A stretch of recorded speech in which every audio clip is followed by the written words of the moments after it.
Good morning, afternoon, evening, everyone. Two Geeks Talking is here today with a very new concept. It is called a live stream. I have not done a live stream in 5 years. So this is a great pleasure to have these very talented hosts here on the show today.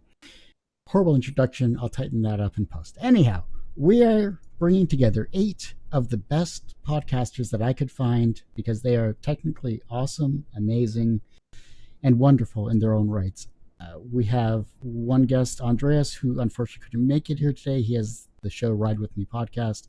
We'll get him on the next batch of these types of roundtable live stream sessions. But let's jump right into it. Let's start off with a quick introduction of everyone's show. I'm going to start with Mikey there at the very top since he's at the top.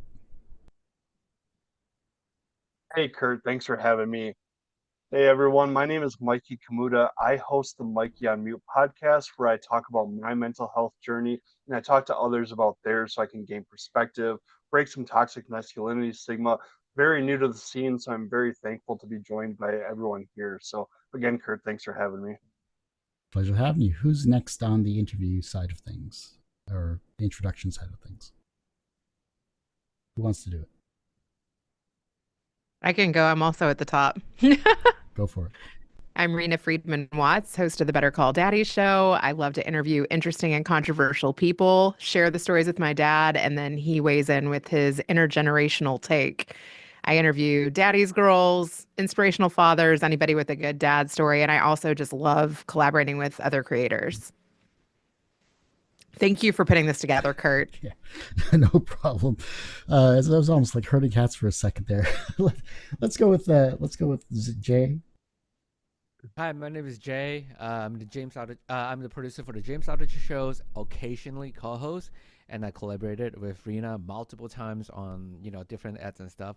So my strong suit is the producing like technical stuff, microphones, audio interface, anything audio, and then I secretly record a bunch of my own stuff that I'm just banking it up, 5 different ideas, and then when the time is right, I'm just gonna launch it, and then just hopefully it would take the world by the storm. Love it. Just a quick thing, you may have to turn up your microphone a bit. Oh, a little bit more? Yeah. Yeah, because I turn on the original sound, so so the Zoom doesn't compress too much of my sound. You're good. No, that sounds really good. Thank you. Let's go with Barney there. Sorry, I get so excited. My name is Barney Smith. I host a podcast called Story Comic Presents, and I also have one called Vermont Artists and Authors, and I have another one called We Make Children's Books. And I've been doing this for about 5 years. And as you can see by my background, I'm fully embracing my Gen X heritage. So this is the scene that I would always look at if I was homesick from school. I would always be watching that. The Price is Right. And what was your other part of the question? Just introducing yourself? Yeah, that was it. Then I did it. I did it. There you go. Bonus points. Love that. Izolda, let's go with you here. Hi, everybody. Kurt, thank you for putting this together. I'm Izolda Trachtenberg, and I host the Your Creative Mind podcast, where I take you behind the curtain of innovation. And together, my best-selling author, Grammy and Tony Award-winning guests, entrepreneurs, and I break down the secrets of creativity, storytelling, and problem solving. And on the solo episodes, I show you how you can do it too. Thanks. And Jeff, last but not least, certainly not last but not least. Hello, I'm Jeff Haas of the First and Stars podcast. In its 4th season, I interview the stars of film, television, music, and comic books. And you can find me on YouTube and Spotify and everywhere else. Awesome. Sure. No, short and sweet. That's the point of it, because we want to dive into these questions. We want to dive into the 8 topics and questions that we painstakingly put together for this particular live stream. Since Andreas isn't here, I'm going to steal I'm going to borrow his question just because it's a great icebreaker question. And the question is this, and we'll go in any order. It really doesn't matter as long as everyone gets to say in this here. What made you come up with the topic of your podcast? Topic or name? I'll submit that. I can I can go first. I work for the James Aldrich show. Obviously, my boss James Aldrich show came out with his own show name, but I usually come up with the topic. So the how we come up with the topic is because our show focuses so much on current event and educational and stuff like that. So I usually go to 5 or 6 different news website, see what people are really talking about, because sometimes if people are talking about something on X doesn't mean they're talking about something on the social media. So we just look at generally what people are talking about then, and then not necessarily to route up their feelings or route everyone's feeling. It's so much that if we talk about the topic, what can we learn from the topic? If we want to talk about presidential elections, we usually weave in a lot of like the history that we can learn from, and hopefully our listener can learn from as well. And when I start a show of my own, I usually look at I usually like entertainment plus educational, because I felt like that's the perfect intersections for a lot of people and listener out there that's trying to find something new. Nice. All right, let's go with you, Mikey. So Mikey on Mute is a podcast. I like the twist of the name because for so long I was on mute or silent about my mental health struggles, what's going on. I was raised not to talk about those things. And so I really just felt like I was on mute. So it kind of came to me just was a fun play, because what podcasters on mute. So I thought that word was great. But the concept of the podcast started off selfishly to help myself. I wanted to video journal about my mental health struggles. Writing down things, it doesn't seem to work for me. It's great for people that do, but I wanted to kind of just voice it out. So I started recording the overview of my mental health thing, my journey, and it turns out that other people actually dug it. So that was pretty cool, and I have been able to meet a whole bunch of interesting characters that I get to talk to and try to really bring those conversations back to the forefront, make them less taboo. We'll go with Izolda now. I have kind of a strange story about this podcast's name and theme, and that is that it's evolved over time. And I guess if you're listening to this and you're struggling with what to start with, I encourage you to start. And if you want to change later, you can.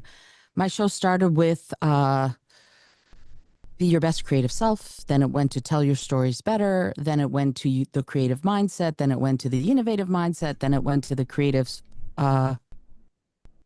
Solutions podcast. And then this January, I changed it to the Your Creative Mind podcast, because I keep trying to find exactly what I'm trying to talk about in the most sort of educational and entertaining way possible, as you said, Jay. But what's interesting about it to me is that as I hone in on it, my audience has come with me, right? They have not said, oh, I don't want to listen to that. My numbers have actually only grown as I've evolved the show and evolved the title and evolved the theme. And so now, as I'm moving even more into the aspects of creativity that are both internal, subconscious, the building of mindfulness and awareness to be creative, all of that is fodder for me to talk about on the solo episodes, but it's also a lens through which my guests and I can look at how they do what they do and how they succeed in their chosen creative fields.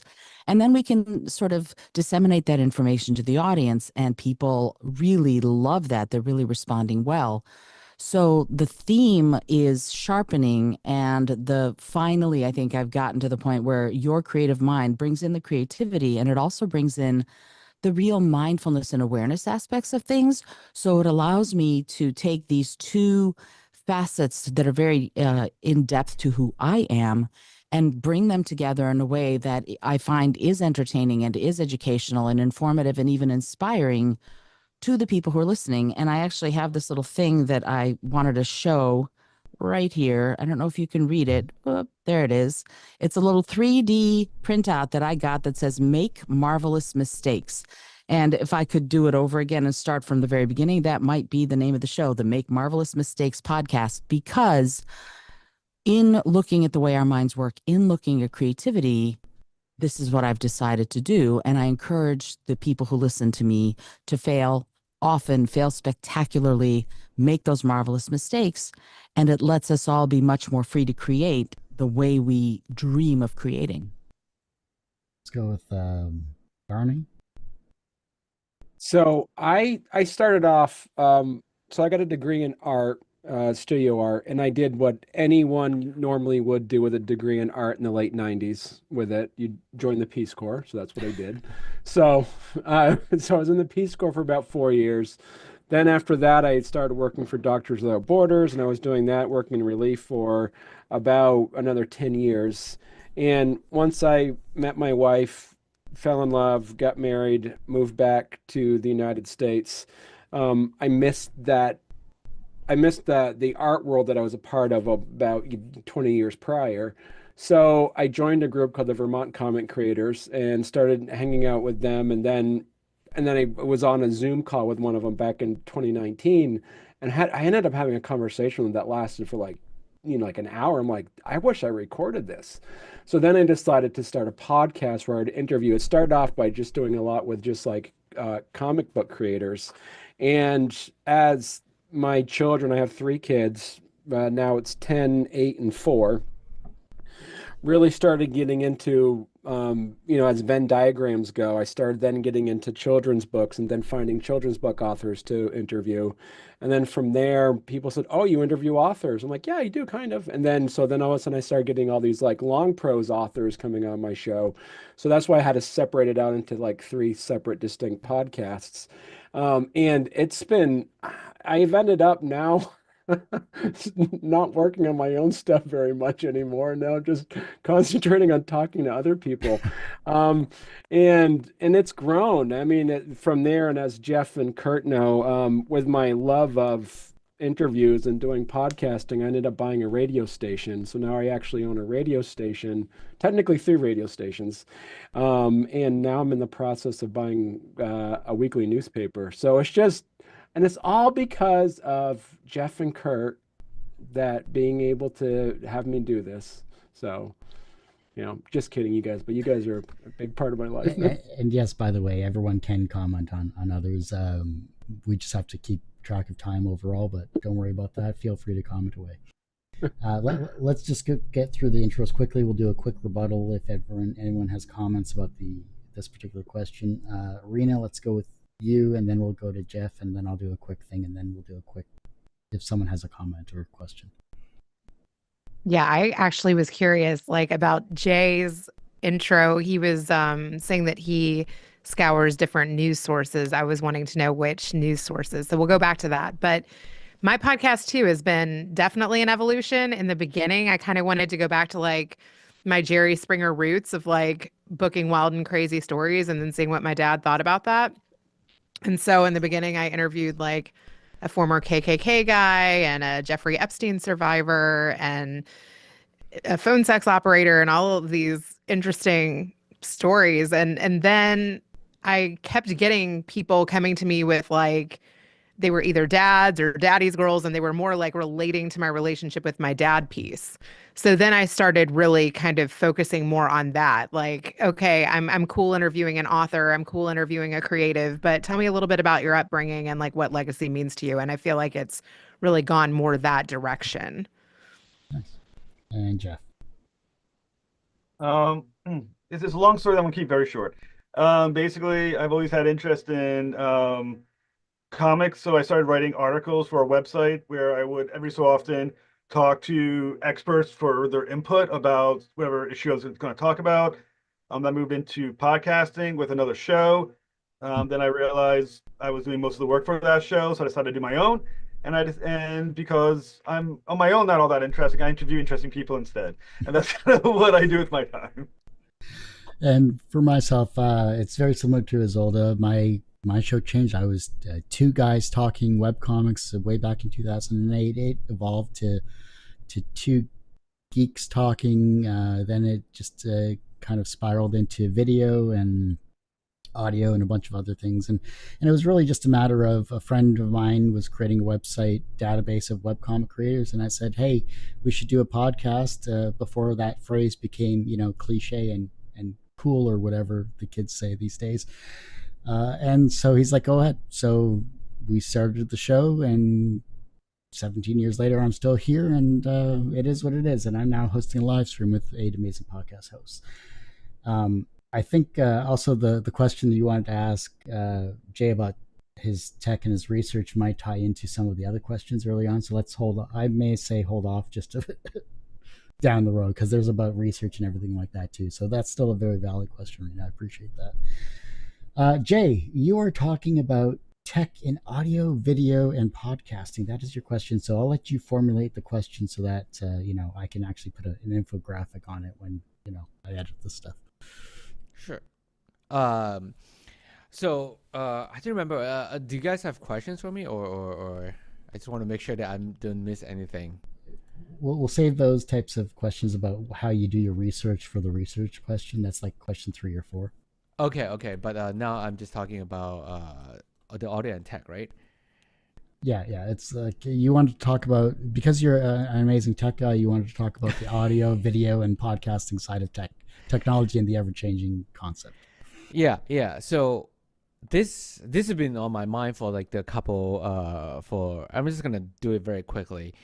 First off, I just want to say how to choose audio equipment. I'm sure everyone's here had some sort of like every time before you start a podcast, like people are like, hey, how do you choose a piece of audio equipment? Usually these two audio equipment especially, it's always on people's radar. One is the Rodecaster. I'm sure everyone here heard about the Rodecaster, and everyone's like, hey, I want the big Rodecaster that costs about $600, $700, right? Do any one of you guys use Rodecaster? I'm just curious. I have the Rode NT1. Okay, Rode NT1 is different. Rodecaster is like the big, mixer looking one. Yeah. And then the other one is the Samsung Q2U, and then the other one is Blue Yeti. It should be 3. Blue Yeti is sort of die off now. No one uses Blue Yeti, and no one should use Blue Yeti ever, because people that use Blue Yeti doesn't really know how to use them. I'm sorry. Do you use Blue Yeti? I got a Blue Yeti right. This is a Blue Yeti right here. I'm so sorry. Well, the thing is, like, a lot of people just doesn't know how to use Blue Yeti. They either have their gain way too much in a room that's not treated, so like you just hear all the echoes everywhere. And then you also, people that doesn't read the manual, so you speak on top of the microphone rather than the side where the logo is. That's the front of the microphone. I saw Jenna Fisher done that before. I saw Jocelyn Long has done that before on Chelsea, whatever her name's show. I'm like, why don't your producer ask you, tell you to fix that right away? But for people that think about how to choose the equipment, make sure the first thing first is to think about the format. Like, is it a interview format? Is it a remote recording format? Are you using everything that your equipment that you're thinking to buy at all? So let's say the Procaster has tons of the mount, has tons of the pad and 6-7 faders, tons of input and output.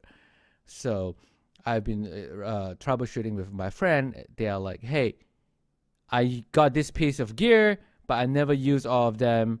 Like, what should I do? So you're $600 down the drain when you're using only one mic input. So make sure you decide your format first, and then decide on the equipment. And then if you're just starting out, you just want to try and see if you like podcasting at all, go with the Samsung Q2U. It was $50, USB straight to the computer, and then just call it a day. So that's my rant for the day instead of questions.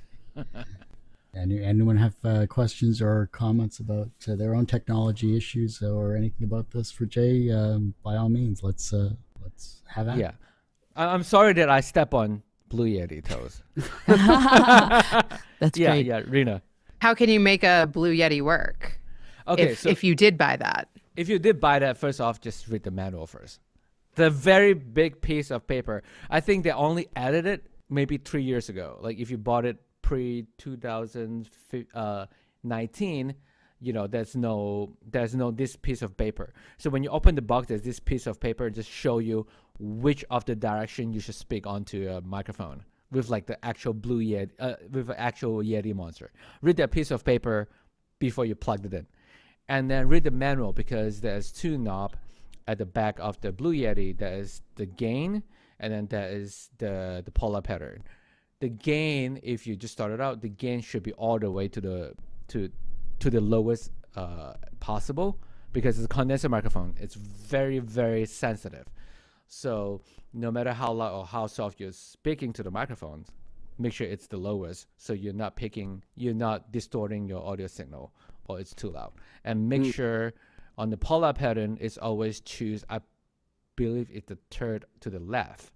It's look like a pitch, like a peach. So what that is a quadrant pattern. So it will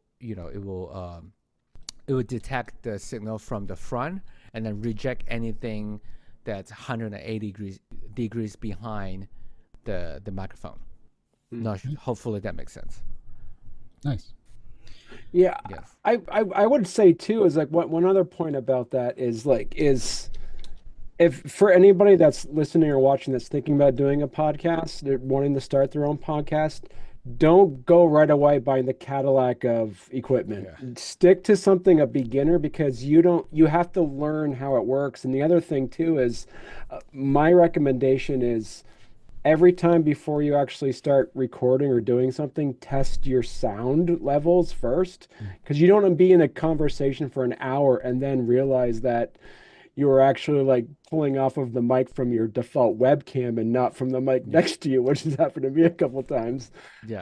And then really understanding what your software that you're using to edit afterwards is going to be really important too. So. Yeah, one thing I'm just picking back of that is, when you do sound check, even when you do remote, right, on Zoom, I appreciate Kurt is like, hey, your audio is peaking, it's distorting, popping. Can you do something about it? And then I do the troubleshooting on my end. But let's say if you have the host, and then let's say Reena come on as a guest with me. Usually what you can do is, other than looking at the settings in your, let's say, Squadcast, Riverside, or Zoom, you can always scratch the microphone and then be like, hey, can you hear the scratch? And if Reena is like, yeah, I can hear the scratch, that means you're using the right equipment and the right instruments for the settings. Okay. Good I stuff. wanna sort of agree and also disagree with some of what's being said. On the one hand, I agree that if you're not sure, you should start a little smaller. On the other hand, a lot of this equipment can be multitasked, right? So I have 1, 2, 3, 4, 5, 6, 7, 8 channels on my mixer board that I use, but I'm also a musician and I record singing and guitar and violin and keys and all of this other stuff as part of this. So some of this depends, as far as I'm concerned, when you're going shopping for your equipment. You're going to want to go to somewhere like in Maryland, there's Chuck Levin's. They have a microphone room. Some guitar centers have microphone rooms, things like that, where you can go and you can try mics, for example. You can plug in a pair of headphones, plug in a mic, try it, speak, see what you sound like, unplug, plug into another mic, try that. Instead of going, well, the latest, hottest thing is X, I'm going to go buy that, even if it's $100 or $1,000. What you need to do, as far as I'm concerned, is find the one that works with your voice and test it out. Find the headphones that work the best for you, that feel comfortable. This is a very, in many ways, isolated but also visceral business that we're in, because you have to be comfortable, especially if you're doing long form interviews or long form solo episodes. You need to be comfortable with your tech, but you also need to be physically comfortable with what you're wearing on your head and what you're speaking into. And I have this microphone that I use for the podcast and a completely different condenser mic for anything I'm doing that's singing. But we have to remember that unless you're using like a really, really good microphone, you don't sound to the outside world the way you sound in your head.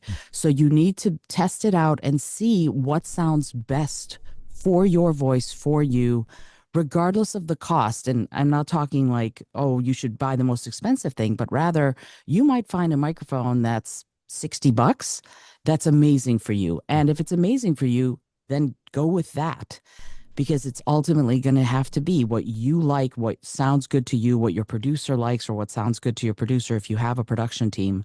So don't be afraid to try a couple of different things and see what fits you and your budget.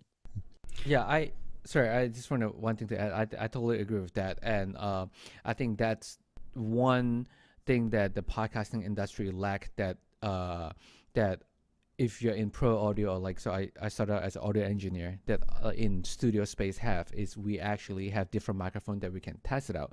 But in podcasting industry, people will be like, I'm gonna go with the cheapest one. But sometimes it's the cheapest but might not work for your voice. So you you want to go and test out different microphone and see which one you like, but also always have a budget in mind. Like, hey, this one might sounds better on me, but it's like $500-$600 more. Obviously don't go with that one, but yeah, like go out and try it out, especially for headphones, because you have to wear it for at least an hour every time when you go on interview. Pick the one that you are most comfortable with, because everyone has a different earship, has a different head size. So yeah, so I would say go try out and test out everything that is if possible. Nice. Okay, let's move on to the next question here. We're going to join into Jeff's question. How do you get the big guest you've always wanted to interview? All right, so obviously there's a few ways to do it, depending on what your industry you're looking at: comic books, film, television, music, whatever. But the key, I would say, are a couple of things. First, I believe in what I call the ladder approach. You need to build trust first with the people, the companies, corporations, publicists you're trying to connect with. Don't go for Jason Momoa. Probably shouldn't be your first introduction. They'll be like, hey, let's go for your biggest name. They're, first off, who the hell are you? Second, keep your emails short and to the point. They don't have a lot of time. They have about 10, 15 seconds to figure out who you are, if you're worth their time, and what kind of person or individual you are that could potentially interview their client. So keep interview. My emails tend to be maybe 6-7 sentences most. Never be fawning on these interviews as well. You don't want to be like, I love Jason Momoa so much. He's the most, he's my dream guest. I want to interview him so bad. You're gonna look like an idiot. You're gonna look potentially like a stalker, and you don't want to be doing that. Keep your email short, sweet, with the key information: who you are, what do you want to talk to these people about, who have you interviewed in the past, what kind of interview is going to be. Is it Zoom? Is it in person? They're trying to, I guess, which is possible. And then just end the email, be done with it. But start with what I call the ladder approach. If you have IDMB Pro, which is the key to getting TV and movie actors or directors or screenwriters, look on their list of who their clients are. They have everyone's number. There's a rating. Don't start off at number 5. Start at number 9,000. Build their trust. Talk to the individual. You're more likely to get that yes, and now you're in the door. The more you're in the door, the better they get to know you. The more likely they're going to go into to take the risk on you to put their better clients on your show. Comic books as well. Talk to the publicists of DC, like DC or Marvel, or well, Image doesn't really do much on their end, but DC and Marvel. And don't start off with, hey, can I have Jeff Johns for an interview? No, ask for a guy writing the book with only 10,000 copies being sold. They'll be more likely to say yes because no one's reading their book anyway. And then you build the rapport and you keep going. But the key is, beyond the latter approach, is treat every guest you have as if they are the Jason Momoa for that interview. Do not ever seem disrespectful or bored or half-ass any guest you get, because that will keep you from ever getting that guest you truly want. I guess that's there's more details off than that, but for the purpose of the show, we can leave it to that for now. Anyone want to fill in? Yeah, I want to jump in on this because, first of all, yay, I agree with you completely. And IMDb Pro is a phenomenal resource. So thank you for pointing that out. I also want to say a couple of things. First of all, one of the things that I'm very lucky to have is that the PR pros have found me. So I get about 30 to 40 pitches a day from people who want to be on the show, which is lovely. And yet, you need to have some sort of an infrastructure that when someone wants to be on your show, I have a little form that they have to fill out to tell me how they're going to find how they're going to sort of fit the mission of my show. And that's something that's really important as far as I'm concerned, right? I want them to fill my show with the things that my audience wants to hear, in addition to having great guests. So I do that. I go, okay, this is what I want. This is how I'm going to want you to fill it out, blah, blah, blah. So that's part of it, is have an infrastructure for treating your guests professionally and making sure that they're going to be a good fit for your show and your show is going to be a good fit for them.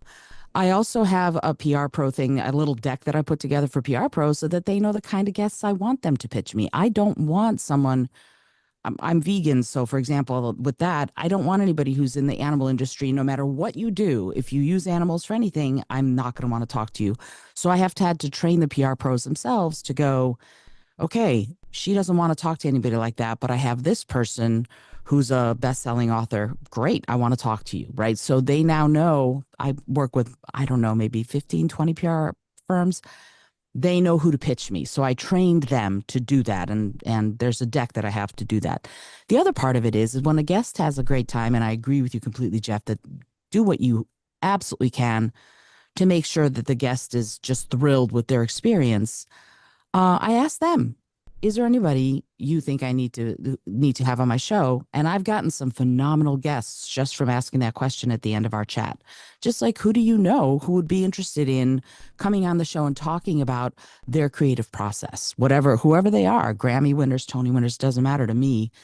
What matters to me is, are they interested in being on a show to talk about this stuff and their own inspiration? And so I ask guests, I ask people I meet in the street. I had a phenomenal Grammy winner, Odyssey, who's a rap artist. I was sitting at a restaurant outside here in Brooklyn, heard a guy talking about the fact that he was going on tour. And I literally stopped him and I said, hey, I don't know who you are. Who are you? And he told me his name is Odyssey. He's a music producer and artist, and he's traveling the world rapping. That's what he does. And I'm like, I need you on my show. He's been on the show, and he got me new people to be on my show. Right. So that's another way to do it. Don't be afraid. Have your business card or your digital business card ready. If you are out there and you hear someone talking about something that has something to do with your show or your interests, introduce yourself, talk to them, see if they'd be a good fit or if they know people who'd be a good fit. Nice. That's good. I like that. Reena, yes. I want to point to Jay because he is behind the scenes of the James Altucher show, and they book a ton of like famous celebrity types. So you've got to give us some insight into how you get the guests. Well, I think I was lucky. I have to attribute to my luck and my boss as well, because my James already have a big following, so it's easier to get guests on the show. But a couple things that I have done is that no matter if I know if that guest's gonna come on the show before or if he's gonna say yes or no, I always like, hey, I always reach out. So let's say we have someone that came on the show before, or I know someone that I want them to be on the show. If anything's happened in their life, let's say they just got married or they just have a baby or anything, always just reach out and say, hey, congratulations, have this, blah, blah, blah, blah, blah, build a rapport, build like some sort of connections and network a little bit. Also going to different conferences and meeting different people, that helps too. So even on social media, I think Reena do the same too. Like on social media, if like you follow Brian Keating, you respond to Brian Keating's post or like comment. So start building rapport with them that way. Doesn't matter on Instagram, Twitter, or anything. Just go and report. Know that, hey, this person exists and this person is not a bot that just follow my account. And then then that way that building that rapport can sort of help you land the guest. Yeah, I want to piggyback a little bit onto that. Brian Keating is how I got to you, Jay, because he introduced us. I think I was working for Kathy Heller, and like she was wanting me to reach out to James Altucher to be on her show, but that didn't first come together. And then I saw that somebody I was connected to was connected to James, and then I ended up, through Brian connecting me to you, getting James on my show. So there has to be, I feel like, a lot of touch points if you want to get somebody famous. Like it took me a year and a half to actually get Jerry Springer on my show, and I was connected to his publicist. So I got yes, I got no, I got yes, I got no. But one thing that you said that is so, so true. If somebody has a baby, you know, congratulate them on that. If they are going on a book tour, say, hey, you know, I'd love to read your book and have you on if you're looking to be on a podcast. So I also think like sharing their content and actually listening to their content, you can find something to add on to the conversation that they're already having. And I feel like that works really well. Like, you know, I got Katie Couric to share me because I went to one of her events and she saw me in the audience taking picture and, you know, quoting people from the event. And then I share her stuff, I listen to her stuff, and then she was like, oh wow, this chick is actually like a fan. Nice. Yeah, I love that. I think the fact that there's the social media presence, the fact that you're providing a human touch, a human connection to this content, whether you're a fan or whether you're trying to get a guest, the interest factor is a key aspect of it. And you know, once you dive down the rabbit hole, you might find common interests that you didn't realize you had based on, you know, their celebrity persona versus, you know, their themselves as an actual person. So I think that's a wonderful connection to have overall. Yeah, I just want to add a little bit on that is that I think Jordan Harbinger from the Jordan Harbinger show told us this before, or at least on the James Altucher show, what he said that, like, you know, you make sure you personalize every interactions with the person, even though it's on social media. You know, don't just say, hey, congratulations on your baby. You know, just say, hey, you know, I remember blah blah blah.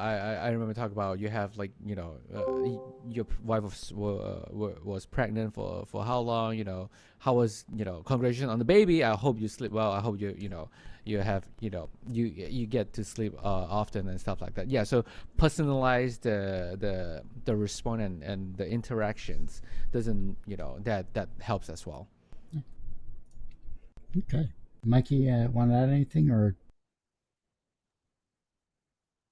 I think it almost rolls over into the question that I was going to ask Okay. later and kind of bring up as well, not to jump on that, but I really think that when you are searching for those guests, my question was more, how do you find those quality guests versus quantity?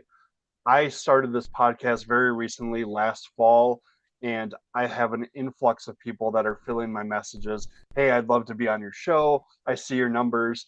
And it was very overwhelming at first. I'm like, oh my gosh, this is amazing. I have so many people that want to talk. And what I need to kind of step back and do is look at, do all of these guests fit my values?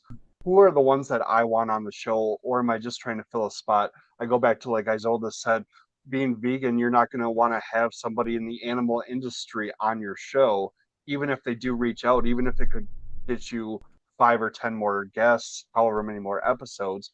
You have to kind of stick to those values. So I think I want to kind of reach out to all of you here and get your ideas as a new podcaster. How do you balance that quality over quantity? How do you stick to your values? Am I staying in the reason that I started podcasting? So I kind of want to open it up, and anybody that has some insight, I'd highly appreciate it.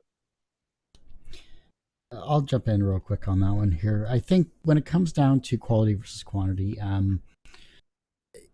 at first you're just trying to get your show out there. At first you're just trying to get as many guests as you possibly can, just so that you can say, I've had a successful podcast because I've interviewed X amount of people.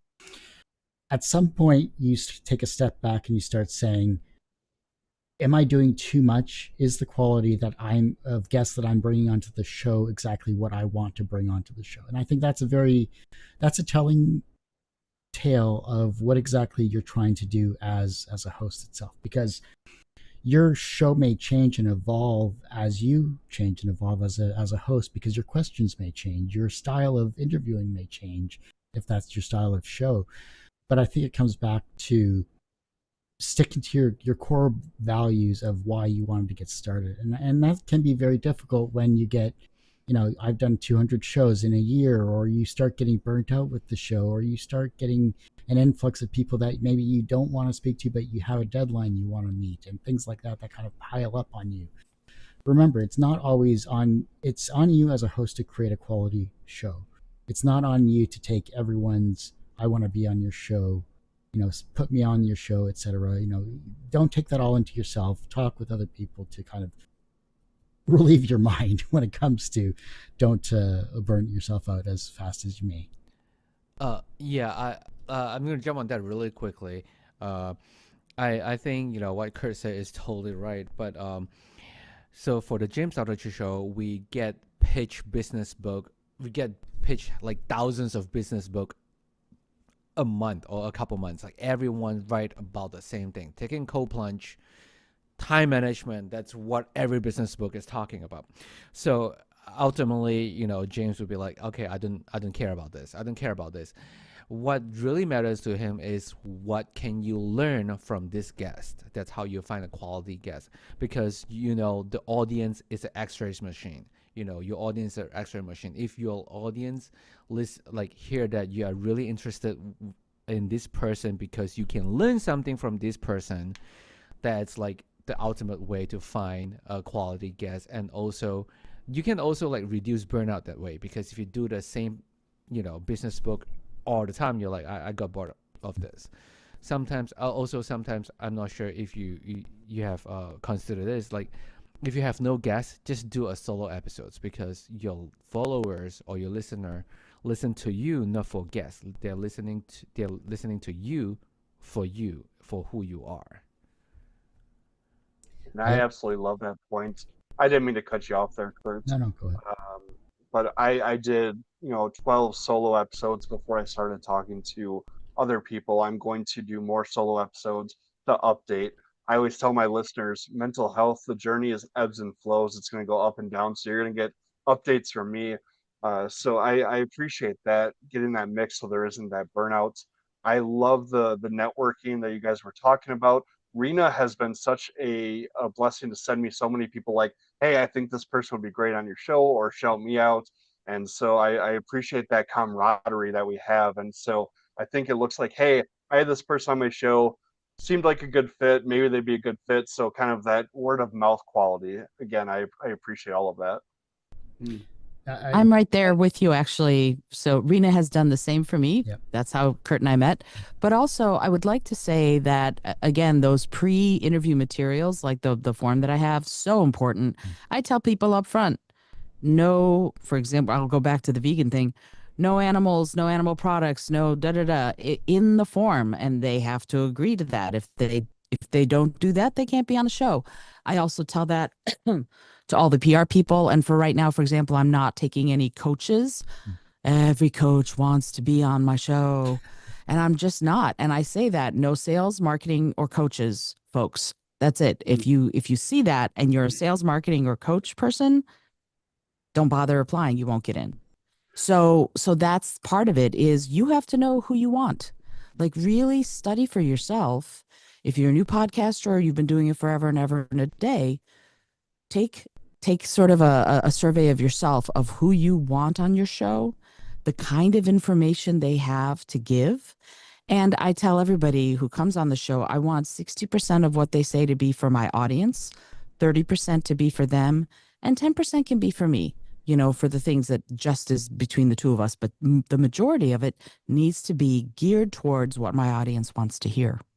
I would say too, is that the piece of it too is, as everybody's been saying, is like, what we provide is that we provide mostly an audio form of entertainment. And the point about an audio form of entertainment is like, people get to imagine how the conversation's going. And what we do is our base goal and mission is to educate, entertain, and inform. And being able to do all three of those is going to be ideal. And the onus is on us to entertain and to keep that entertainment and information to our listeners. Our guest that comes on changes every week. And so it's our job to make sure that our listeners are being educated and entertained and informed. And the biggest piece that I've seen when I was promoting I have a dad joke book, so just kind of explored that when I was going through that, I noticed I went through all kinds of podcasts, and there was all different levels of all different levels of podcast hosts, and I realized that it made me a better podcast host to see the mistakes other people made. Like one is podcasting 101 is do your research on who your guest is. There's nothing that's more frustrating than when you get on the show and someone's like, so what do you do? I'm like, wait, we're going to be talking for an hour and you have no idea who I am. Like, it's like, so, yeah. Well, I mean, I would also, I mean, we're talking about quality of hosting. A decision I think everyone needs to make before they start hosting is whether or not you want to be the star or you want your guest to be the star. I think that's like the key thing to keep in mind. I think there are clearly hosts that believe they're the star, and there's hosts that want the guest to be the star, and you got to make that decision. That does dictate your entire process of being or doing your interview. That's everything. No, That's a good point. I actually was just listening to Roseanne Barr, who I find to be hilarious. I was listening to her podcast last week, and she had on Adam Carolla, and she was talking about, I love to talk. Like, she loves to talk as much as the guest. And I don't think everybody that has interview shows actually wants to talk as much as her. And as a guest, you kind of got to know the format of the show and what you're getting into before you agree to go on someone's show. Because if you're going on somebody's show that wants to talk equally as much as you, you're going to have to leave room for that so you don't step on them. Yeah, and I always recommend people listen to my episodes. Like take an episode and listen to one before you're on the show to see what it's like. Because if you are expecting A and what you're getting is Z, then there's going to be a real disconnect there. But if you listen to an episode, and if I may review the podcast after you've listened to an episode, that's always good for us podcasters to remember. Reviews are good. Please do that so that you know what you're getting into. Just like I'm going to do research about you to make sure that we have a great conversation. I'd love it if you would do a little research into the podcast before you come on so that we have a great conversation. I think it also comes back to, like for myself, the show is about the guest. Like that has been, I don't like doing solo episodes because it's just not the way I'm wired. I would rather have the guest talk and I'll ask my questions and away we go. And that just has worked for me. But I understand the need to fill space and to fill the void of a deadline where you have to have an episode every week or every other day or whatever the case may be. But Izolda, your form itself, I've actually borrowed that concept in terms of putting it into my own sign-up sheets, and it has saved me so much time and headache and hassle and all the stuff of people that I didn't realize I didn't want to talk to. So it worked out well. So I appreciate that. I just want to add. That's awesome. I just want to add two things really quickly. Is hopefully I still remember the two things. One is about the review. I think Izolda talk about the review. Hey, I listened to it, and then I will review it. It will be great. I don't know if any of you have gotten this pitch before. You will have PR people reach out to you. They say, hey, I'm gonna pitch you this person, but hey, at the same time, I just review your podcast, and then it's sort of transaction. So if people reach out to me and pitch the guest that way, like, hey, I review your podcast, can we have our client on your show? I 100% just reject them. That happened to me like 10 times. Well, the other thing I'll say, I know has happened to me a few times. I'm sure it's happened to others. When you get the pitch of the A and the B, like take on the B guest and we'll set up the A guest, and that's always bullshit. If anyone's wondering, that's always bullshit. Never accept the B guest if they're teasing the A one. It's always bullshit. Yeah, it's always bullshit. Yeah, like PR people, I wouldn't call them scam, but they kind of scam me sometimes. But and then the other thing, and if you're, let's say, if you're a new podcast, you want to start a podcast, I felt like a lot of people talk about this often is interview format and conversational format are two vastly different things. Like Izolda said, like, hey, if you are an interview podcast, make sure you 60% of the things that you said has to be for the audience, and then maybe a little bit about you and maybe a little about us. And the conversational podcast is like Reena said with Roseanne Barr, they were just both talking. So make sure you have to set your expectations, for your guests or for your host. Like, hey, we are the interview podcast. We'll ask questions and then just revolve around the question. or we are a conversational podcast. We will have this topic and we we keep talking about those. And I'm going to just throw out one more thing. This is important because I've been both a host and I'm also on the side of publicist. So I've been on both sides of things. And I think also if you do want to get better guests, you do want to get a better quality of guest. Professionalism is key, and not just simple things that you might not even consider, like the link. Don't send the link 20 minutes before the show. Have it, you know what I'm saying? Like, have it as soon as possible. There's certain things you can do that just makes you look more professional, look like you're in control, and look like you're taking seriously the guest. And I'll say the pulse that drives me the most crazy is when there's someone sending, a guest onto one of my clients onto a show, and they're like, 5 minutes before, they're like, oh yeah, no, it's coming. It's like, it should have come yesterday. You know what I'm saying? It's like little things of just basic professionalism does separate you from a unprofessional show that will eventually just die on the vine because they can't get the guests because they alienated too many publicists, too many guests with unprofessional behavior back and forth. I think that's unless anyone doesn't have anything else to say, I think we can move on to the next question. I don't know if I want to go with Reena with your question about researching guests and then into Izolda's, or go Izolda and then you. I think I'll go with your question, Reena, first about researching guests, because I think that ties into what we were just talking about. And then Izolda, I think I'll have you on next if that works out. Okay, yeah. So I learned this from, I'm going to shout out another podcaster, Sean Dillon from Beyond the Mic. One trick that he taught me that I absolutely loved was go to people's social media and see how they respond to other people's posts. You can literally scroll back through years of comments on Twitter and just see how they've responded to other people. You will really get to know someone like that. And you can use the language that they use in conversation. So I love to do that. I love to see how they have responded to other people through their social media and what they're talking about on their social media. So that's one of my good tricks. See what they're lately talking about. And another really good trick I like with the people that I'm going to interview is I go to their most recent like LinkedIn recommendations and I see who has vouched for them.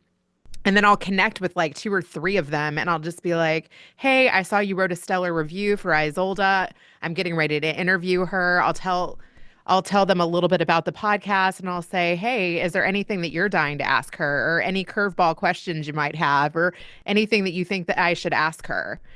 And that also, then when you put together the podcast, connects you to 3 people that love Izolda, and you could say, hey, afterwards you might want to check out the question I shouted you out in the episode. So I think that is a really kind of like insider thing to do, is become friends with their friends. And also, this kind of goes without saying, but maybe not for new podcasters, I always listen to 1 or 2 episodes that they've been on somebody else's podcast, or if they have a podcast, what are they recently talking about?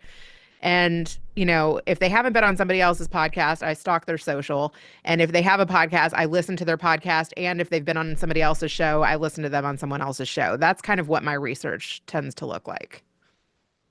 I'm gonna back you up on that. I said one memory I did have because I invited the guest before checking the socials. This was maybe first or second year, and after going on the socials, I politely canceled the interview. I was like, okay, I can't have this individual on my show. He's definitely not someone who is the kind of person I want to bring to my audience. Because keep in mind, one thing that even though what we were going to talk about wasn't what bothered me about what he was talking about, every time you bring someone on your show, you are advertising not just what they're trying to sell, but everything they're say on the social media, because you're eventually bringing them down that line, and you've got to take responsibility for that. So yeah, I definitely had to cancel. I don't think I told him I think I was like, you know what?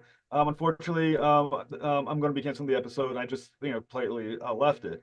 But yeah, it does help to check. It does help to check because you never know who you're bringing on the show and what you're exposing your potentially exposing your listeners to.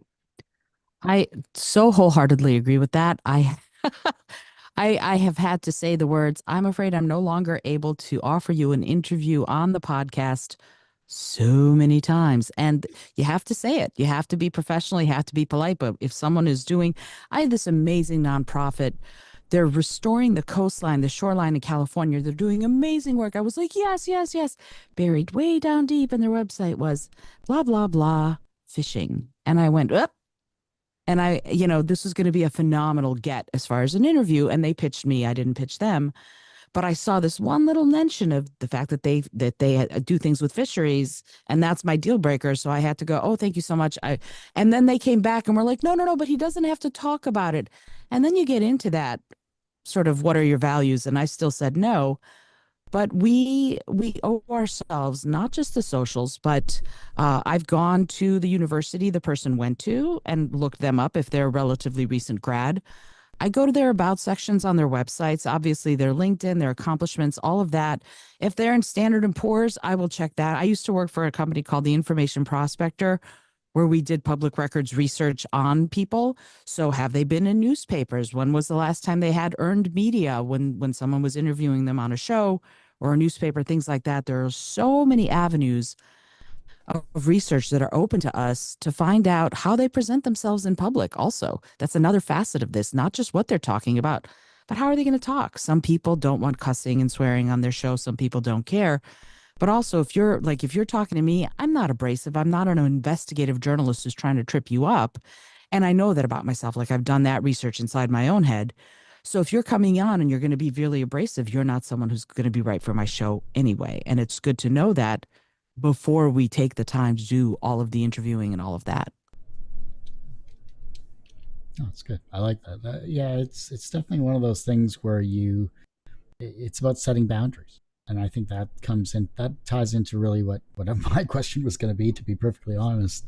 But I'll save that in case someone else has something they want to add to this research side of things, because that is a valid point, because there's so many avenues we can access everyone's information, but they can access our own too. So are we a good fit for them? I think that's another background question. Or are they just trying to get that spot and fill in your schedule?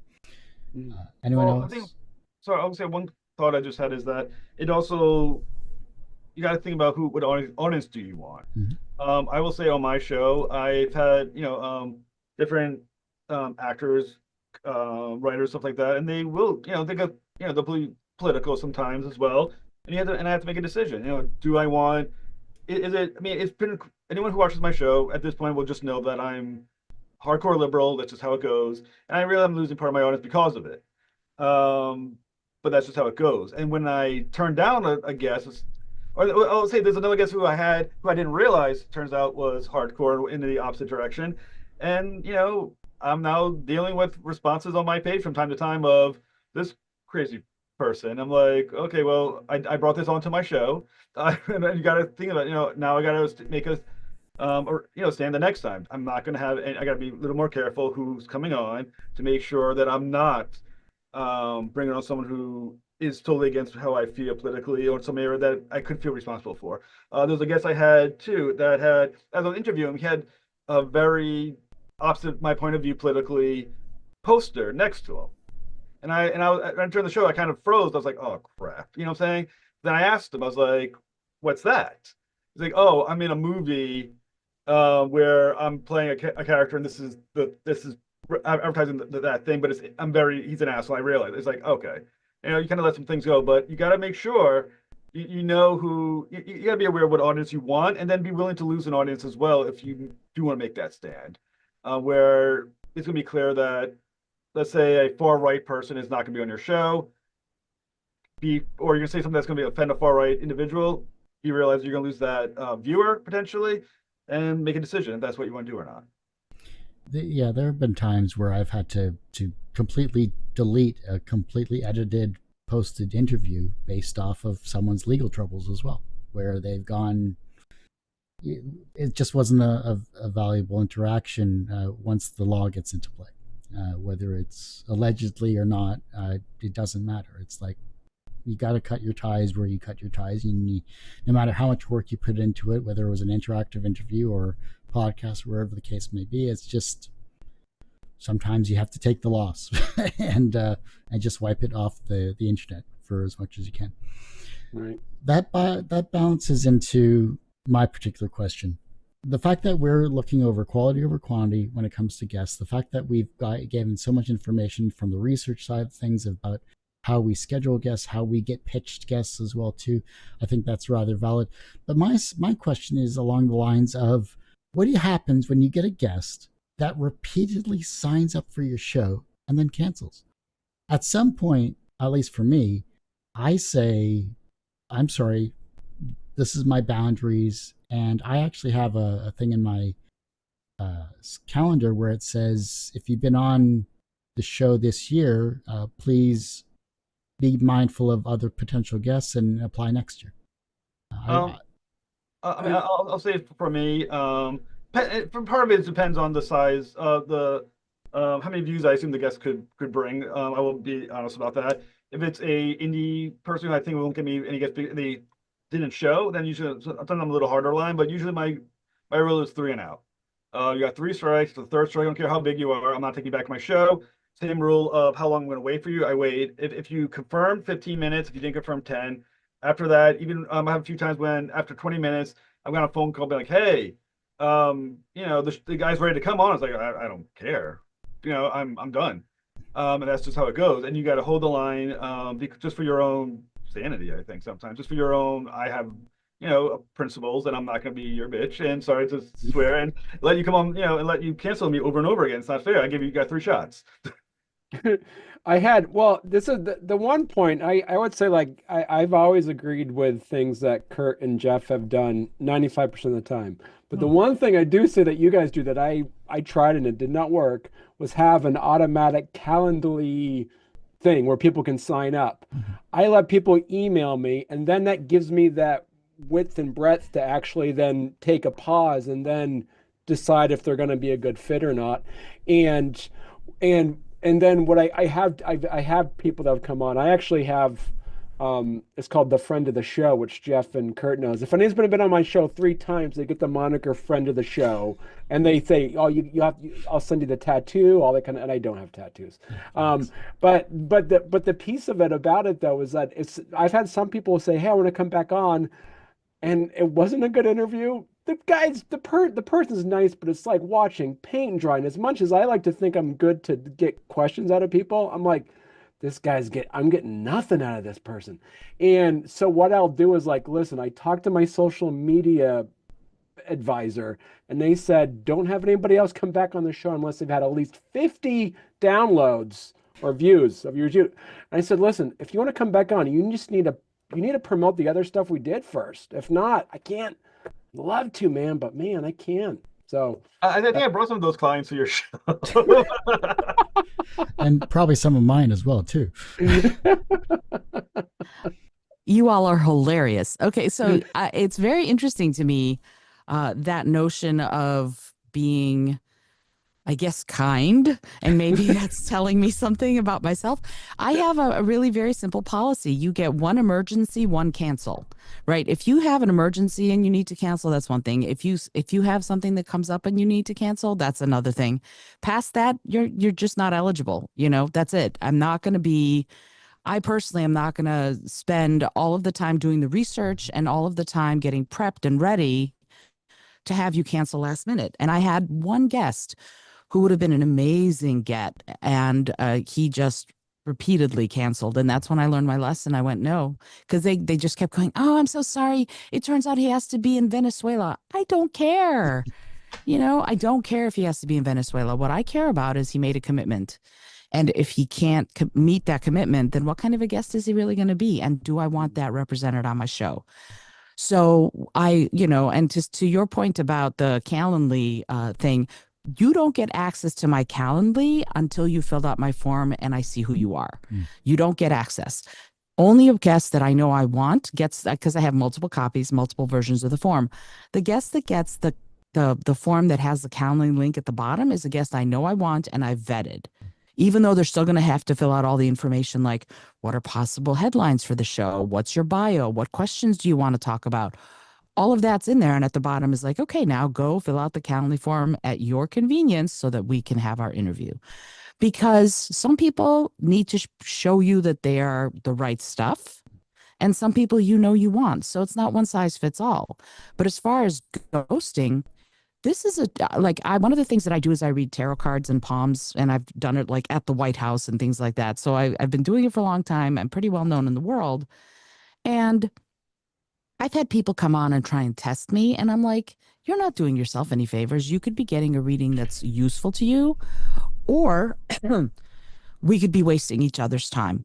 I don't want you to waste my time. I don't want you to waste your time. Don't bother with this, right? So it's the same kind of thing with guests. Just as I need to give them consideration and respect, they need to do the same for me. And if they can't, because they're so busy, then maybe right now they're just too busy to be on podcasts and they need to go elsewhere for their PR. That's totally fine. No harm, no foul. I just don't want to be in a situation where I'm making myself crazy doing the research or getting upset because someone keeps canceling. It's not worth it to me to have them on the show, no matter how big they are, because my peace of mind is more important than whether or not they get on the episode. I think that makes perfect sense. Yeah, absolutely. You have to have this balance of human understanding. Like you said, if there's an emergency, okay, I get it. Things pop up all the time. Life's crazy. But if it's a pattern, at some point, you have to kind of be a little selfish and go, it's kind of a privilege for you and I to even be having this conversation to try to set this up. It would be a privilege if you're trying to get on here, if you're pushing this hard, and be a little selfish and go, hey, this is not worth my time. This is not worth the mental energy I'm putting into it. A lot of us have lives outside of the podcast, whether that's a full-time job, families, just taking time for ourselves, which I know can be very hard for me to have some me time, but you have to balance that. Is all of this worth it? And I think that goes back to that quality over quantity.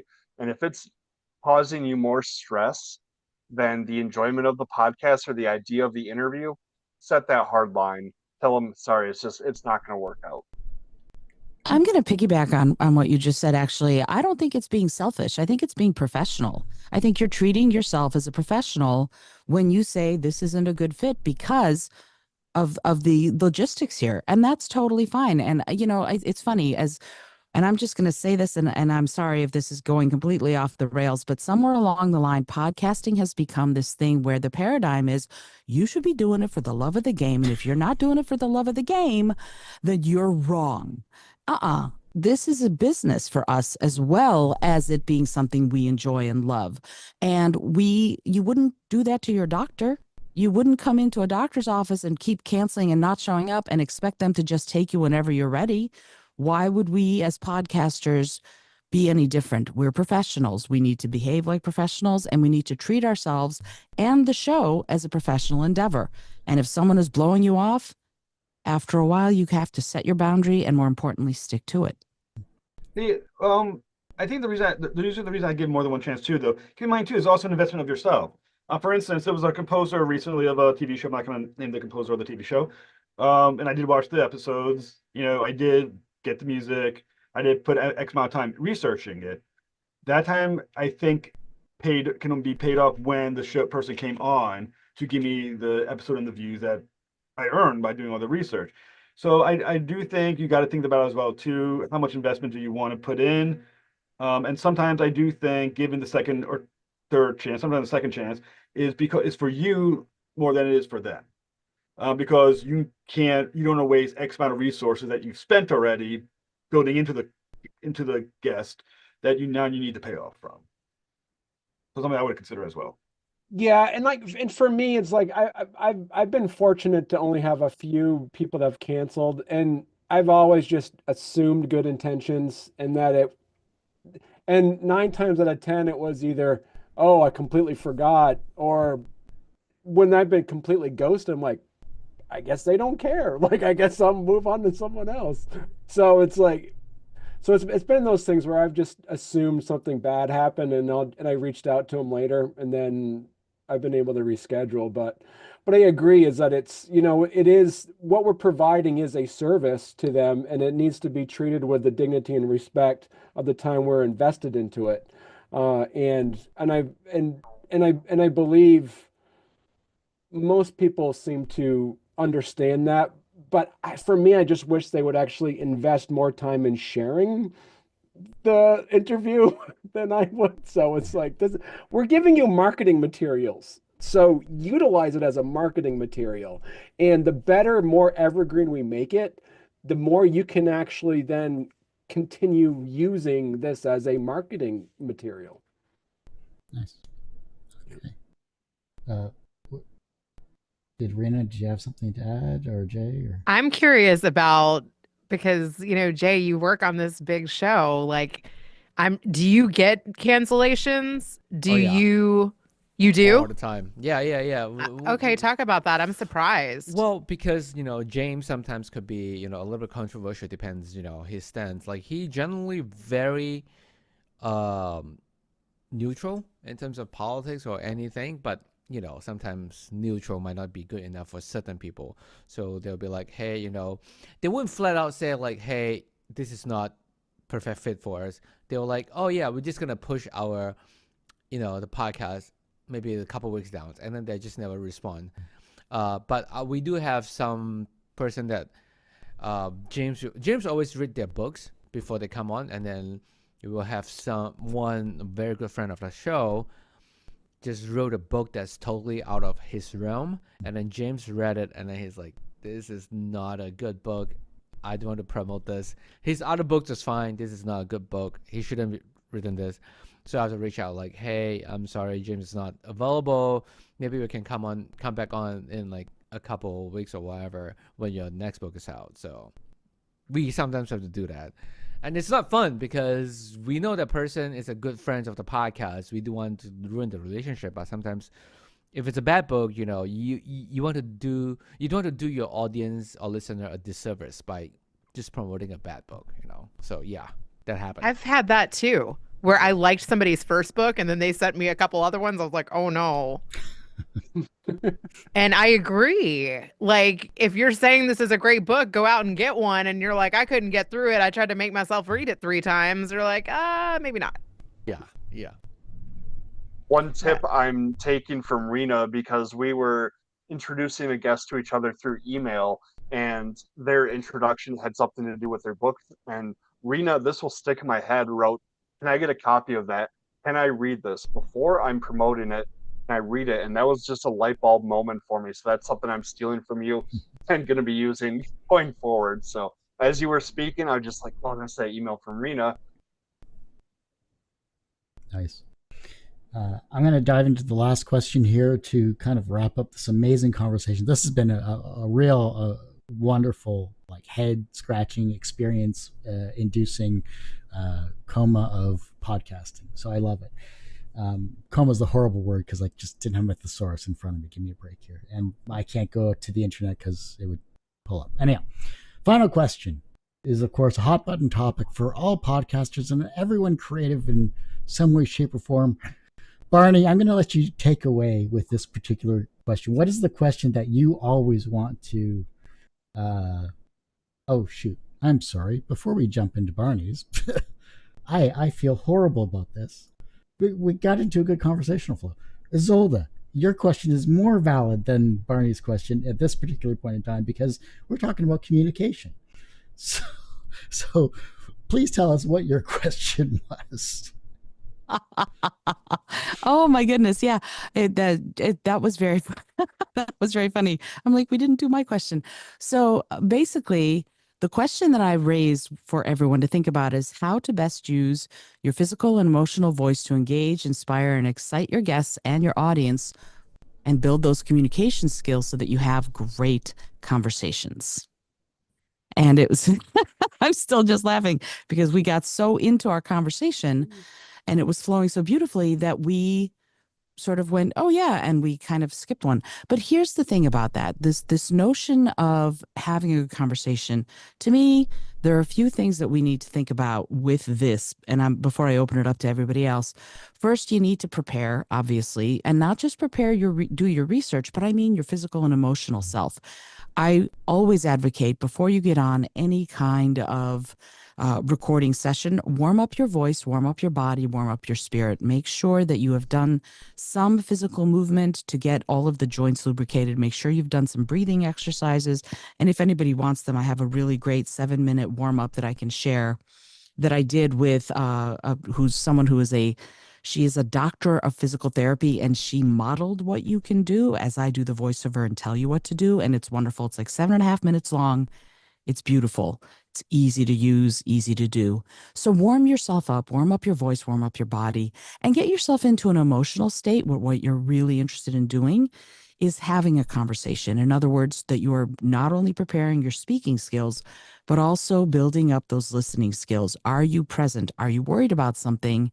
Are you happy about something? Figure out where you are so that you can bring your very authentic self to being present and listening. I was doing a long form, all my interviews are long form, and I was doing a long form interview with someone who's a DJ on the radio. And she said, paid me a lovely compliment. She said, "You do really present hosting." And I went, "What do you mean by that?" She said, "I felt like you were with me no matter what I was saying every step of the way." And that takes some fierce concentration. So you also need to build some of those skills so that you are available to both listen and speak and converse and communicate with that give and take. As far as the actual speaking part, the way that I look at it is, again, what Jay was talking about earlier with the tech. Make sure you have a setup that works for you, that feels good, that feels organic, that feels like you can have a conversation. Test your microphone, test your headset, do all of that stuff so that it becomes second nature and you don't have to worry about it so much. Just check it and go, because then you can be really present and ready to speak to your guest and to listen to what they have to say. The other part of it is, and I forget who it was who said they journal a lot. I journal a ton. And I think about that when on days that I'm doing interviews, I put that kind of intention into my journaling. Write down that you want to be present, that you want to be authentic, that you want to listen to and converse with your guest. So that's part of your emotional makeup. And then you leave some of your troubles, unless you have the kind of podcast that where you are, let's all rant and rage. If you're, because some people do, there are lots of potential podcasts out there for that, but definitely give yourself the mindset you want to bring into the podcast interview or the solo episode, if that's what you're doing. Make sure that that's front and center when you show up ready. And last but not least, get on a little bit early so that you're not going, where's everything? Make sure I have to set up your documentation if that's what you need. Have your questions in front of you. Make sure that your equipment is working. Make sure that you have lots and lots of water so that you're hydrated. Unless you're Tim Ferriss, who does those drunk dialing shows, which I just think is hilarious. But yeah, be sure that you are ready with everything that you need so that you can be present and accounted for at the beginning and even before the beginning, and then concentrate, listen, and speak with good responses, not reactions. And I like to say that the difference between a reaction and a response is the difference between what happens and how many breaths you take before you decide what to do about it. So breathing is paramount. Make sure that you're responding, not just reacting, in conversation with your guests. And now I'd love to open it up to everybody else and see what your thoughts are on how to be vocally and emotionally and physically present to do these wonderful podcast episodes that you're all doing. Well, first off, I want that 7-minute thing just so that I can recenter myself. Because, there have been times where I've done shows where if I go back to back on something, I'm mentally gone. Like, I am mentally drained, and I am fighting through my Word document of thought-provoking questions, and I'm taking my 15 that I've blocked out for that guest, and I'm just going to burn through it as quickly as I can, but still remain as engaged as I can. So please send that to, I think, the group in the chat if you could, or email or whatever. That'd be amazing. There was one of the things I learned, within the radio business is like, we, as I would say, those that are using sound as an art form, we have two tools at our disposal. We have silence and we have words. So being able to find a time to make sure that we utilize all those is because there is a time when not saying anything is just as powerful as coming up with a with a good question or a good response after your guest has talked. So For me, That's it's absolutely powerful. Oh, sorry, Jay, go right ahead.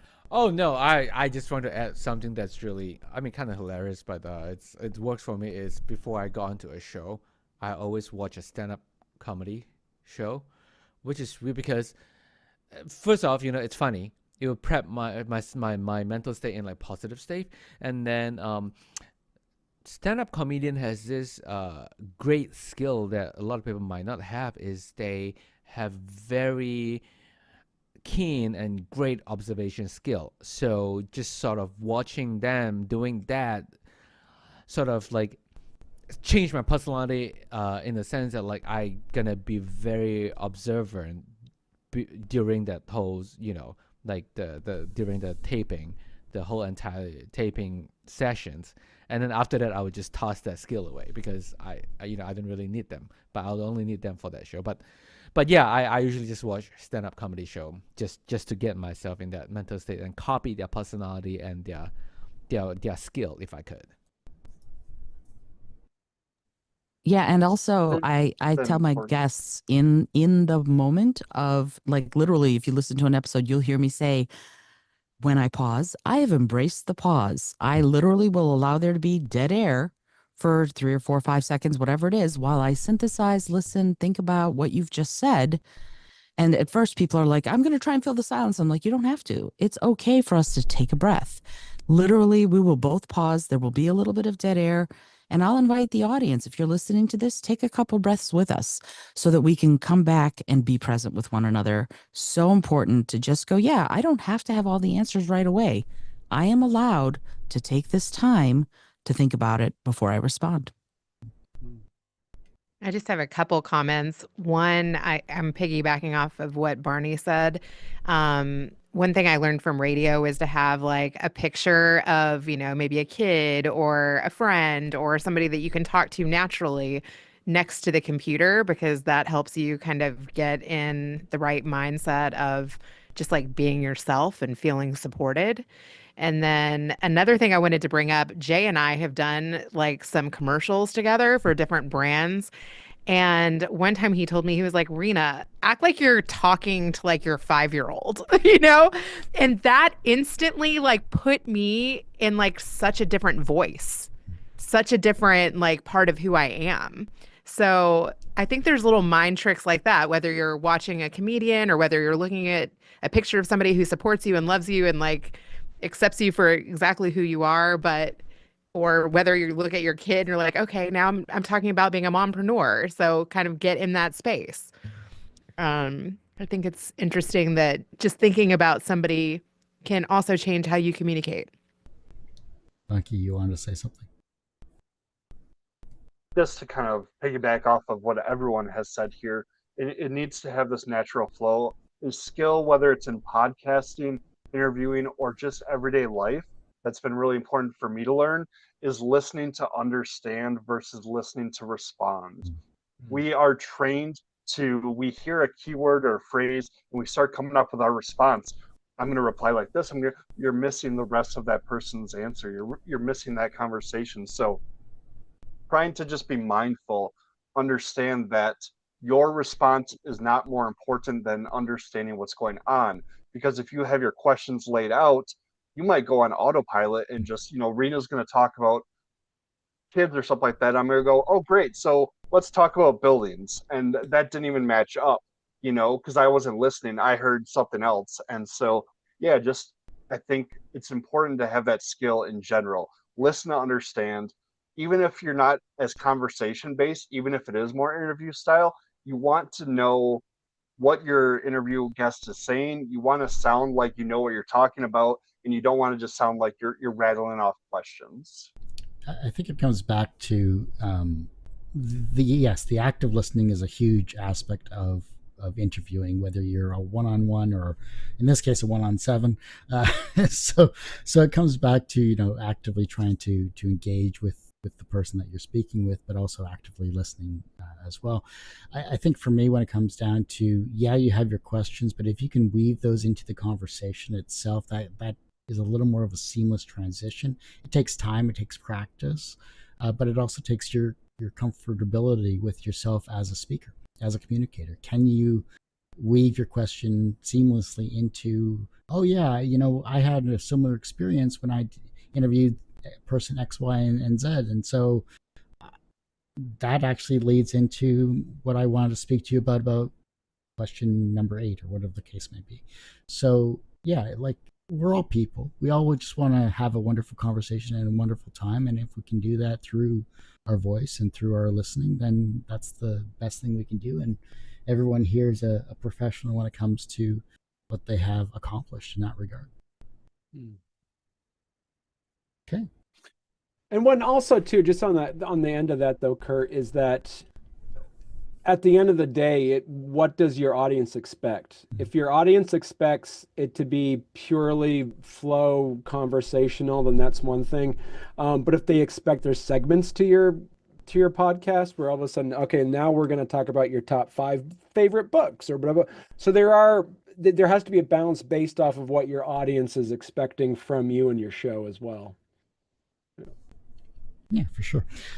We're going to dive into the last question here. I know we've run over because we had such a good time chatting with each other. Last question, ironically, is with Barney here. So I say ironically because Jeff and I know what exactly he's going to speak to. Barney, what is your question to kind of wrap up this conversation before we open up to a Q&A session with the people listening and watching this show? All right. So I would say first, let me preface the fact, as I said, I am an art major. I am an artist. I am a creative. I want to put that out there. So first and foremost, with that said, I do like to appreciate the fact that I am always trying to be an early adopter of anything that happens. I like to think of myself as a futurist. It seems as though that I can kind of predict where directions things are going. And that I saw on the horizon 18 months ago about that the prevalence of AI was just going to get more and more and happening and more and more and more. And I am in a lot of chat groups with a lot of artists. Artists are freaking out over AI, especially with the idea that it's going to replace them. And so what I've been able to do is really kind of be, I wouldn't say an evangelist of AI, but understanding its potential and making our lives easier.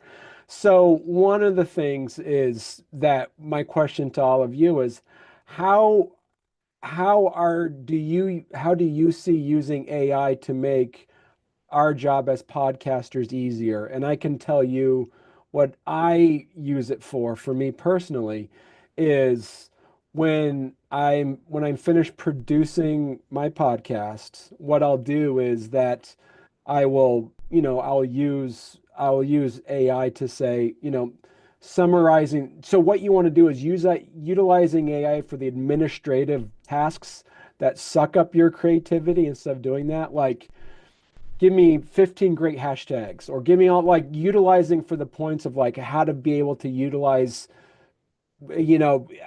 utilizing it as an administrative assistant and not necessarily replacing the creative aspects of podcasting.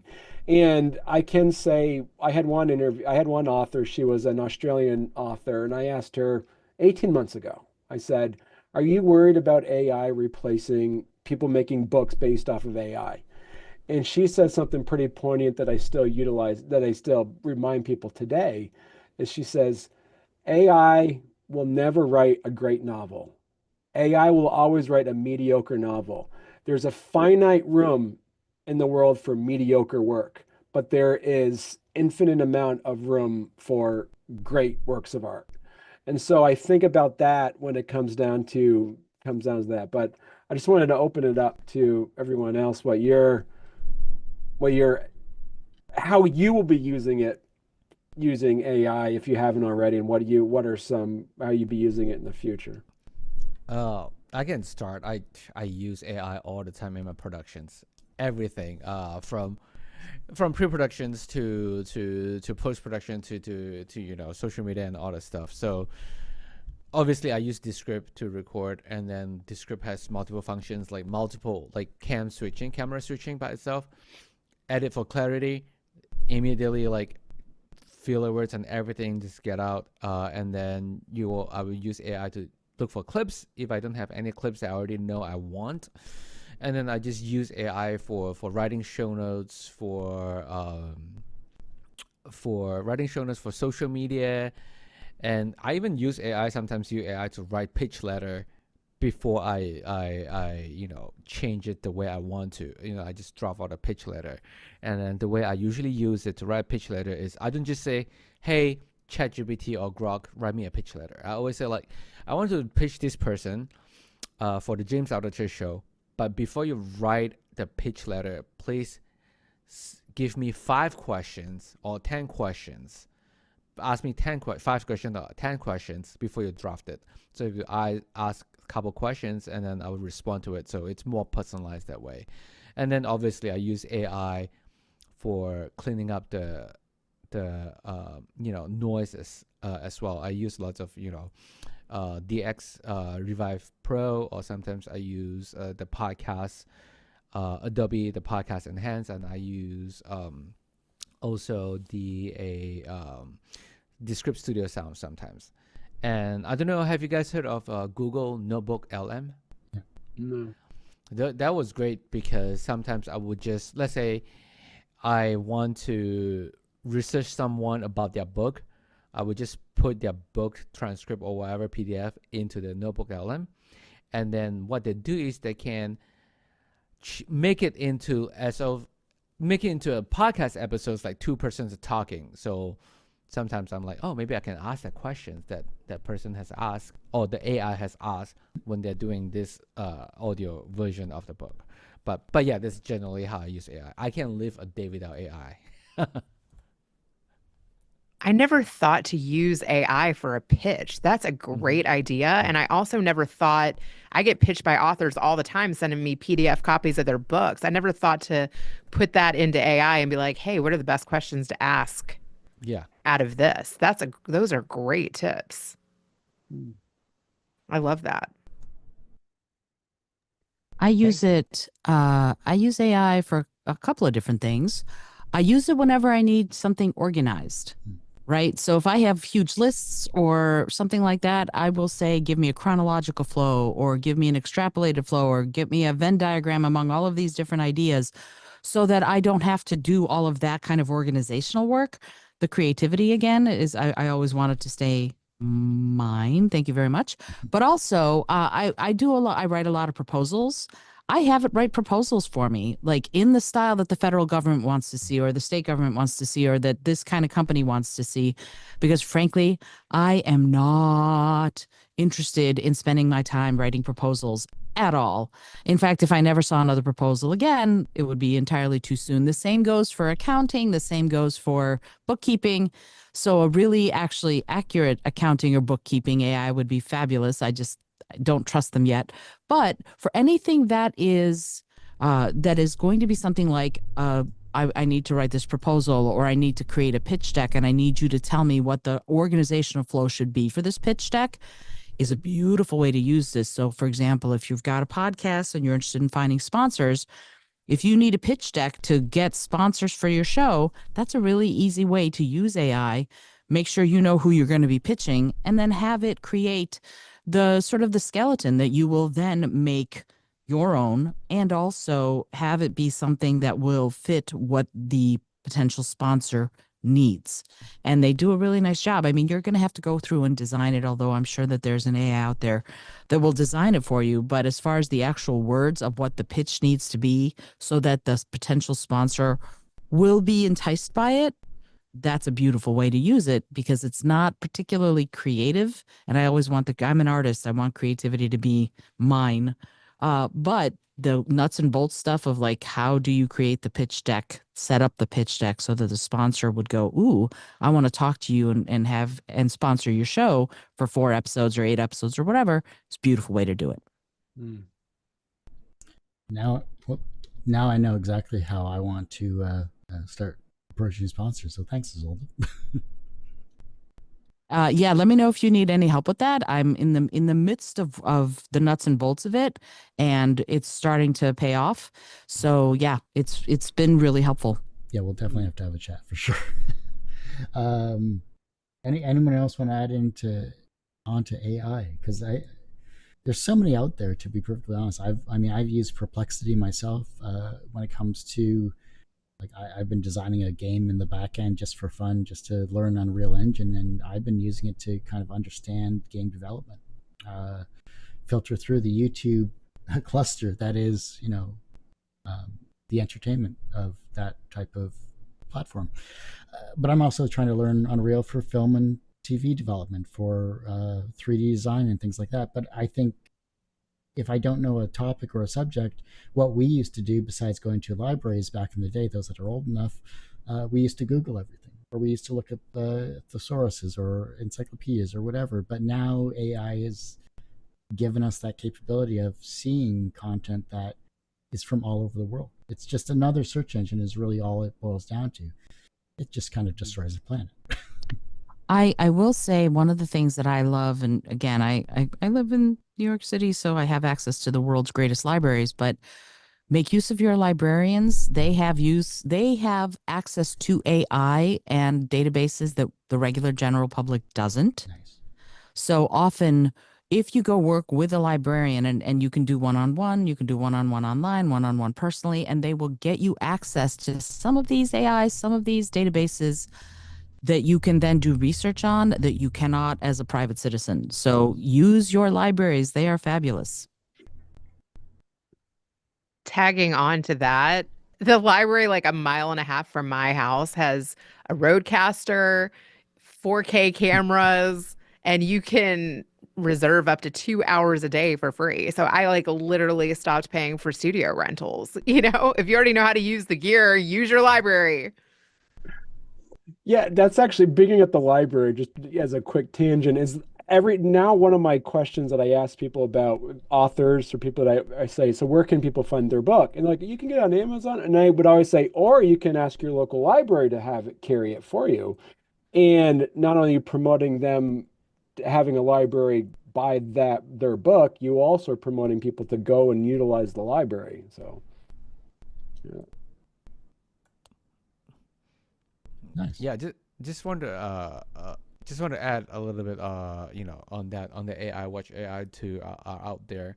I know everyone obviously use ChatGPT or Cloud AI, but from what I heard, the new the X Groks, it's actually pretty powerful. I've seen people build like just a web game of Groks, not as powerful as Unreal Engine obviously, but I heard they are pretty good. Oh, that's awesome. I'll definitely have to check that out. Mikey, anything you want to add to? No? Just in general with the AI, a very short answer. If I need to, it's a time saver for me. So if I'm already going through and editing for the sound, is this the right camera angle, everything like that, in the background, if you can give me 4 or 5 30-second clips I can throw on my reels, excellent. That's less work I have to go through going and notating what the time is that I want to cut and all that stuff. So anytime it's a time saver for me, I love using it. So that's just my simple answer there. Nice. I found one real quick before we wrap up here. Thanks so much for everyone's time here. I found a plugin through Reddit actually, where this developer I think he's out of Chicago, is trying to put together a podcaster type setup for video podcasts that not only filter through different camera angles, but also cuts the audio tracks at the same time so that you separate the people in terms of how it goes. I wish I remember the name of it, but I'll have to check back on my email and I'll let everyone know about that. But I think it's an interesting concept where the faster we can edit a show, the faster we can get our content out there, the better it is, the easier it is for ourselves in terms of promotion, in terms of the next guest. It's our peace of mind is what it boils down to. So if you're spending 6 hours manually editing this stuff and something can do it, cut it down to 1, I'm all for it. So I'd love to chat with everyone about their workflows another time, especially you, Jay, when it comes to what you're specifically doing, because you've just triggered a whole key point that I want to just dive into head first with you on that one there. Mm-hmm. We're well over time. I apologize for that. I'm going to open it up if we have one person in the chat room currently as of this particular time slot. William, if you have a question, now's a good time to do it for any of us here specifically. If not, I would just want to wrap up the show saying thank you, everyone, for being on the show. This has been a truly amazing experience. The question then is, who is going to host the next one? I'll do it. I'll host it. Okay. Good stuff.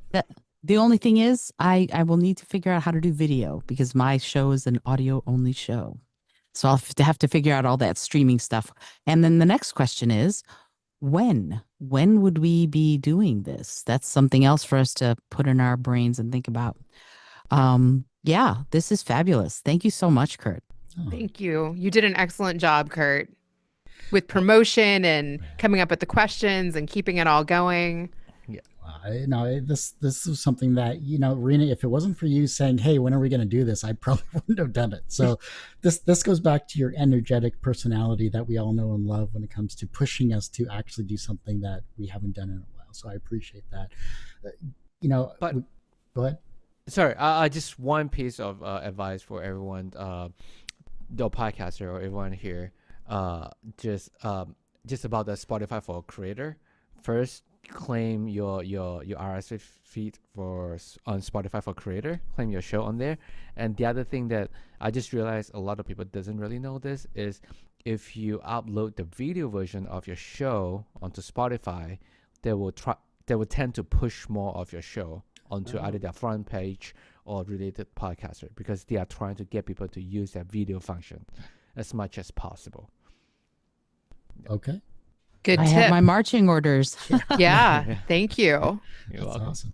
Let's do one final wrap up before we do this here. Where can we find everyone? A quick outro, and I will end the stream. Thank you so much for everyone for being here. Am I up Well, first? I'll go for it, Reena. Okay. Reena from the Better Call Daddy show. You can find me at bettercalldaddy.com or Reena Friedman Watts on all social. And Kurt, you said we didn't have to do our outro because I didn't have one. So, Just but you do a can quick find, one. you can find me at storycomic.com. That's where all of my stuff is. You can always look storycomic, one word. If you look at for story and comic, you're going to get thousands of hits, but there's only one hit if you do story comic. So right there, yeah. And what was your name again? Barney Smith at Thank you. storycomic.com. Yes, there we go. I'm already have the little green thing around my name, so I'm gonna just say I'm Izolda Trachtenberg, and my show is called the Your Creative Mind podcast, and you can find the show pretty much everywhere. I am Izolda T pretty much everywhere, although mostly on Blue Sky now. And the podcast website is, let's see now, izoldat.com/podcast main page. Mikey? If you're looking for the Mikey on Mute podcast, we are on Spotify, YouTube. The easiest way is to go to my Instagram page. The spaces are underscores, but it's Mikey on Mute podcast. Go to the Instagram. My link tree's in there. You can get to Spotify, Apple Podcasts, YouTube, everything else, my TikTok. All of the socials are on there. But yeah, find me on Instagram. Jeff or Jay? I can go first. So I'm very easy. So I'm a producer for the James Altucher Show. You can find the James Altucher Show on Spotify, Apple Podcasts, or everything.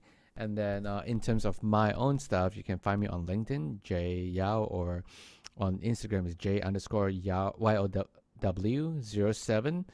On Twitter or X or Instagram, I'm mainly active on there.